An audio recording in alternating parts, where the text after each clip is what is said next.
souvent, les projets que j'ai pu mener investissent des lieux qui ne sont pas a priori dévolus pour des expositions. Ce sont des lieux historiques, des églises, des fortifications, des châteaux, des cryptes. Voilà, des lieux qui ont une forte identité architecturale. Mais ça m'intéresse beaucoup, justement, d'inviter des artistes à travailler dans ces lieux euh, qui ont une charge historique forte. Ça permet, d'une part, d'animer un patrimoine. Hein, la question du patrimoine est assez importante, de faire en sorte que ces témoignages du passé perdurent jusqu'à aujourd'hui et toujours une activité artistique et culturelle. Et également, je m'intéresse beaucoup aux questions d'histoire, d'archéologie, parce que la question d'aujourd'hui, de la situation de l'homme dans le monde aujourd'hui, ben, c'est une conséquence de toute cette histoire de l'humanité depuis la préhistoire. Donc traiter de ces relations au passé, c'est quelque chose qui est assez intéressant. Ça permet une mise en perspective de l'époque actuelle. Dans des lieux insolites, dans des lieux patrimoniaux, et ce n'est pas évident. Il faut que l'artiste envisage en effet ces relations entre l'objet qu'il va amener et les formes architecturales qu'il y a autour. Alors cette relation peut parfois être juste, ou parfois ça peut être complètement différent. Et ça aussi c'est intéressant. D'avoir, par exemple, je me souviens d'une tour de pneus d'Andoni Maillard dans l'église des Forges. Voilà, c'est un objet qui est complètement étrange, quelque chose qui est clivant dans cette architecture. Et je pense que cette superposition d'époques, c'est aussi quelque chose qui fait sens, qui peut provoquer un petit peu, mais c'est un peu dans cette provocation que se passent des choses intéressantes. J'aime beaucoup l'art contemporain, je pioche aussi dans le passé, dans des références historiques.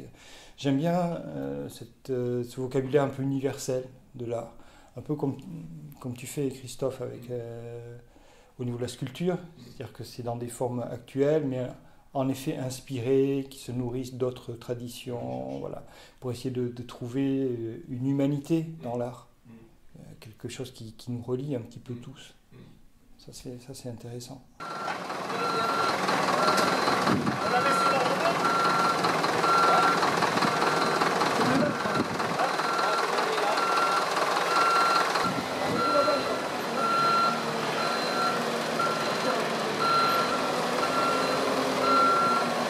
J'ai fait une madone, quoi. Il y avait une petite madone dans l'église de la Benne, une madone du 15e ou 16e. Et donc j'ai répondu à une madone comme ça, j'ai fait ma madone. Et ça c'était intéressant parce que du coup ça m'a permis de réfléchir aussi à un travail autour de la sculpture religieuse, qu'est-ce que la représentation de la Vierge, des choses comme ça, du dragon. Donc j'aime bien quand les expos me permettent de faire une recherche sur mon travail et d'avancer aussi. Il y a des choses dans la sculpture qui sont permanentes, que ce soit une sculpture religieuse du 15e ou de l'art contemporain. Il y a des sortes de fondamentaux. Et j'aime bien aller puiser dans ces fondamentaux pour enrichir ma pratique, quoi. Enfin, mais quelles que soient les traditions, là c'est une tradition catholique, mais ça peut être aussi une tradition de Papou-Nouvelle-Guinée ou de Haïda du Canada, quoi, tu vois. J'aime bien aller chercher dans... Et là, vraiment, cette Madone avait quelque chose d'intéressant, parce que c'est une Madone qui tient l'enfant Jésus avec une fleur de lys, qui est les pieds sur un dragon. Donc il y a toute une symbolique là qui va au-delà de la représentation religieuse. Elle va chercher dans des tréfonds un peu. J'aime bien aller chercher dans ces tréfonds. Dans le dragon, tu vois, le dragon c'est quelque chose. Le temps c'est comme une spirale. Et des fois, dans la spirale, ben, il y a des fois deux spires qui passent juste à côté. Pourtant, elles sont éloignées de millions d'années. Mais le fait que c'est une spirale, des fois, elles se rapprochent, tu vois. Donc j'aime bien cet avancement du temps en spirale plutôt que le tout linéaire. Et des fois, on se rapproche et très, très... Et moi-même, dans ma pratique, des fois, je me sens très... Bon, parce que je fais beaucoup de masques, où je m'inspire beaucoup des traditions africaines ou d'Amérique de l'Ouest. Et dans Comme dire, quand je refais des masques, je m'inspire, donc je copie. Ben, c'est comme si j'étais à la place du fabricant de masques d'il y a 300 ou 1000 ans. Il y a aussi une réflexion, mais pourquoi c'est ça? Et donc c'est peut-être ça. Et puis on va creuser derrière ou ailleurs et on trouve des choses comme ça. C'est ça qui est intéressant. Et ça, je pense que c'est parce il fait appel à l'archéologie, à la musique, à d'autres registres que le pur registre de l'art plastique, mais qui lui-même est varié. Donc bon. De toute façon, une œuvre d'art convoque toujours une histoire. Il y a toujours une histoire qui a amené un artiste à faire cette forme-là. C'est une somme d'influence, une œuvre d'art. Donc quand on voit un objet artistique, forcément il y a des liens avec le passé, il y a des liens avec la géographie, avec d'autres sociétés. Une œuvre, c'est un condensé d'influence. Et c'est ça qui est intéressant, c'est que ça devient un objet social, une œuvre. C'est quelque chose dans lequel on peut se projeter, qui nous met en relation les uns les autres. La relation à la géologie, à l'archéologie, c'est quelque chose que je traîne depuis un moment. Et qui est venu paradoxalement, je pense, par rapport à je m'intéressais à des formes au vivant, enfin à des formes de relations au vivant, des choses comme ça. Et bon, de la montagne, j'en fais depuis que je suis gamin. Je marche pas mal.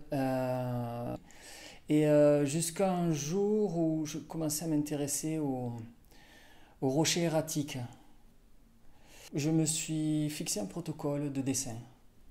Là, par exemple, j'ai commencé à dessiner leur contour, juste le contour, en les fixant, sans regarder la feuille, et en essayant de reproduire, en suivant de mon regard, le contour du rocher, voilà, et en essayant de reproduire ce mouvement de l'œil avec ma main. Voilà.